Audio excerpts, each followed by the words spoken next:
వి gold trusted gold buyers తాకట్టులో ఉన్న బంగారాన్ని విడిపించి ఈ రోజు ఉన్న మార్కెట్ ధరకే కొనబడును. మరిన్ని వివరాలకు సంప్రదించండి 77107720. పార్లమెంట్ నియోజకవర్గంలోని మహబూబ్ నగర్ టౌన్ లో అదేవిధంగా అమర్చిత ఆత్మకు కొత్తకోటలో అనేక అభివృద్ధి కార్యక్రమాల్లో భాగంగా పాల్గొనడం జరిగింది. కొత్తకోటలో 3 సీసీ రోడ్లు ఇక్కడ శాంక్షన్ ఇవ్వడం జరిగింది. దాంట్లో భాగంగా ఈ రోజు వాటికి భూమి పూజ చేసుకున్నాం.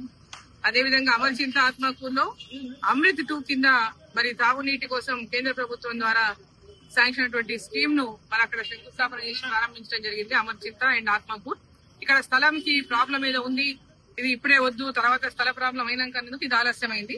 ఇది మరి ఎప్పుడు నెక్స్ట్ వాళ్ళ స్థలం ఎప్పుడు క్లియర్ చేస్తే అప్పుడు అది శంకుస్థాపన కార్యక్రమాలు ఇక్కడ కూడా చేయడం జరుగుతుంది. రాష్ట్ర వ్యాప్తంగా కూడా పెద్ద ఎత్తున అమృత్ 2 కింద అమృత్ 1 కింద కార్పొరేషన్స్ కానీ పెద్ద ఎత్తున నిధులు ఇచ్చింది. మహబూబ్ నగర్ గానీ, అటు వరంగల్ గానీ, కరీంనగర్ గానీ పెద్ద ఎత్తున 100 కోట్ల రూపాయల నిధులు ఆయా కార్పొరేషన్లకు ఇవ్వడం జరిగింది.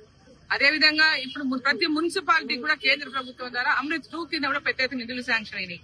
ఆ నిధుల్లో భాగంగా ఈ రోజు 13 కోట్లు అమర్చింతకు, 17 కోట్లు ఆత్మకూరు కూడా శాంక్షన్ అయినాయి. అదేవిధంగా మక్తల్కు శాంక్షన్ అయినాయి. నారాయణపేట, కొడంగల్, కోస్గి, ఊత్పూరు ఇవన్నీ మున్సిపాలిటీలకు కూడా, షాద్ నగర్ ప్రతి మున్సిపాలిటీకి కూడా ఈ రోజు నిధులు శాంక్షన్ అయినాయి.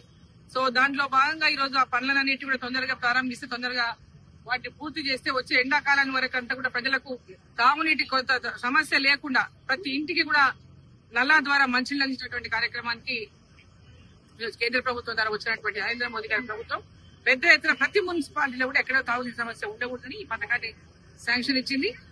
దీంట్లో కేంద్ర ప్రభుత్వం నిధులకు రాష్ట్ర ప్రభుత్వం కూడా నిధులని వాటి వాటాగా, రాష్ట్ర ప్రభుత్వం కూడా వాటా దీంట్లో తమ వాటా కూడా దీనికి ఈరోజు శాంక్షన్ ఇచ్చింది. సో ఈ రోజు సీసీ రోడ్లు కానీ, అట్లే మామునార్లో కమిటీ హాల్ కానీ ఇవన్నీ కూడా అభివృద్ధి కార్యక్రమం, నిన్న కూడా అభివృద్ధి కార్యక్రమం, అనేక అభివృద్ధి కార్యక్రమాలు పాల్గొనే భాగంగా ఈ రోజు కూడా పాల్గొన్నాం. సో ఇక్కడ కొత్తకోట మున్సిపాలిటీ టర్మ్ మరి అన్ని మున్సిపాలిటీ టర్ములు ముగిసిపోతుంది. ఇంకా 2-3 రోజుల లోపల వాటి టర్మ్ కూడా అయిపోతుంది. కాబట్టి వాళ్ళందరూ కోరినటువంటి మేరకు ఈ రోజు వచ్చి భూపూజ కార్యక్రమంలో పాల్గొన్నాం. మరిన్ని వీడియోస్ కోసం ఛానల్ ని సబ్స్క్రైబ్ చేయండి. లేటెస్ట్ అప్డేట్స్ కోసం వాట్సాప్ ఛానల్ ని ఫాలో అవ్వండి. ఆ లింక్ డిస్క్రిప్షన్ లో ఉంది.